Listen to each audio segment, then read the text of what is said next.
फिर आगे गए, वाल्मीकि ऋषि से भेंट हुई। वाल्मीकि ऋषि से पूछा कि हम कहाँ ठहरे, तो वाल्मीकि ऋषि ने 14 स्थान बताए कि इन स्थानों पर प्रभु आप रहिए। ये जो 14 स्थान है ना, बड़े प्यारे हैं। पहला स्थान, जिनके श्रवण समुद्र समाना, कथा तुम्हारी सुबह सरी नाना, जिनके कान समुद्र के जैसे हो, जो आपकी कथा सुनकर कभी तृप्त नहीं होता हो। वाल्मीकि जी कह रहे हैं कि हे प्रभु, ऐसे भक्त के हृदय में आप निवास कीजिए। किस भक्त के हृदय में? जिसके कान समुद्र के समान हो, कथा सुनकर कभी तृप्त न होते हो, ऐसे व्यक्ति के हृदय में। और भर ही निरंतर हो ही न पूरे, तिनके ही तुम कहाँ ग्रह रूरे, तुम ही निवेदित भोजन करिए। जो तुम्हें भोग लगाने के बाद भोजन करता हो, ऐसे व्यक्ति के हृदय में आप निवास कीजिए। प्रभु प्रसाद पटभूषण धरी, जो पहले आपको वस्त्र पहनाता हो, पोशाक पहनाता हो, और उसके बाद स्वयं वस्त्र पहनता हो, उसके हृदय में आप निवास कीजिए। अर्थात हम दीपावली पर हमारे लिए एक जोड़ी कपड़े लाएं, तो भगवान के लिए भी एक जोड़ी लाएं। उनके लिए 2 जोड़ी ला सकते हैं, चलेगा, पर भगवान का एक भी नहीं लाए और अपने खुद 2-2 जोड़ी लाए, नहीं।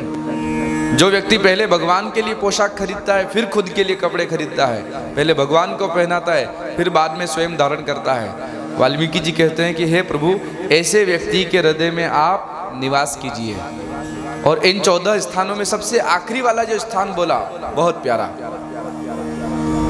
वाल्मीकि जी कहते हैं कि जाहि न चाहिए कबहु कछु, तुम सन सहज स्नेह, बसहु निरंतर तासु उर, सो राउर निज गेह। जाहि न चाहिए कबहु कछु, अर्थात जो आपसे कभी कुछ नहीं चाहता, कुछ नहीं मांगता, हे नाथ, उसके हृदय में आप निरंतर निवास कीजिए, स्थायी निवास कीजिए, हमेशा निवास कीजिए। श्री राम जय राम। हम लोग तो आए दिन मांगते रहते हैं, मंदिर गए नहीं कि लिस्ट चालू, ये दे दो, वो दे दो, ये दे दो, वो दे दो। लेकिन अगर हम अपने आप को भगवान का भक्त मानते हैं, तो भगवान से कभी मांगना नहीं चाहिए। क्यों नहीं मांगना चाहिए? क्योंकि उन्हें क्या नहीं मालूम, उन्हें आपका भला करना भी मालूम है, और आपका कुछ कार्य अटक रहा होगा तो उस कार्य को भी समझाना, सुलझाना, निकालना, वो भी मालूम है। छोटा बालक केवल रोना जानता है, बोलना नहीं जानता, तो माँ बाप उसके लिए गर्मी आती है तो पतले कपड़े लेकर आ जाते हैं, सर्दी आती है तो गर्म कपड़े लेकर आ जाते हैं, भूख लगती है तो दूध पिला देती है माँ, सारी व्यवस्था होती है। और वही बालक जब बड़ा बन जाता है तो वो कहता है, पिताजी मुझे एनफील्ड बुलेट चाहिए, या मुझे एप्पल का मोबाइल चाहिए, या मुझे ये चीज़ चाहिए। तो पिताजी कहते नहीं नहीं बेटा, अभी कोरोना काल निकला है, बड़ी मंदी चल रही है, अभी प्लॉट के भाव भी बहुत कम है, इसलिए अभी कुछ नहीं दे सकते। श्री राम जय राम। कितने ही प्लॉट अटके हुए हैं, कोई खरीदने वाला मिल नहीं रहा है, और मिल भी रहे हैं तो जो भाव चाहिए वो नहीं दे रहे हैं, इसलिए अभी मंदी है बेटा, अभी कुछ नहीं मिलेगा। तो ये बेटा वही है जो बचपन में बोलना नहीं जानता था पर सब मिलता था, और आज बोलना जानता है तो नहीं मिल रहा है। तो फायदा किसमें है? बोलने में कि बिना मांगे मिल जाए उसमें? बिन मांगे मोती मिले, मांगे मिले न भीख। मांगने से तो भीख भी नहीं मिलती। बाहर देखो कितने ही बैठे हैं, दिन भर बैठे रहते, तब जाकर कुछ उनको मिलता होगा, और बिना मांगे ठाकुर जी सब देते हैं। तो आज वाल्मीकि जी ने कहा इन 14 स्थानों पर आप निवास कीजिए।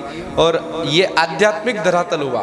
भौतिक धरातल से अगर आप पूछ रहे हैं तो वाल्मीकि जी कहते हैं, चित्रकूट गिरि करहु निवासु, तहाँ तुम्हारा सब भांति सुपासु। चित्रकूट में आप निवास कीजिए। हम लोग गए थे ना चित्रकूट, मंदाकिनी मैया में स्नान किया था। क्या बढ़िया शुद्ध पानी, शुद्ध स्नान। चित्रकूट का राम घाट, ये वही चित्रकूट है जहाँ तुलसी बाबा को रामलला सरकार के दर्शन हुए थे। चित्रकूट के घाट पर बई संतन की भीड़, तुलसीदास चंदन घिसे तिलक करे रघुबीर। रघुनाथ जी ने तुलसीदास जी को चित्रकूट के राम घाट पे दर्शन दिए थे। वही चित्रकूट। श्री राम जय राम। अब भगवान चित्रकूट में जाकर रहने लगे और चित्रकूट में भगवान का निवास है। उसी बीच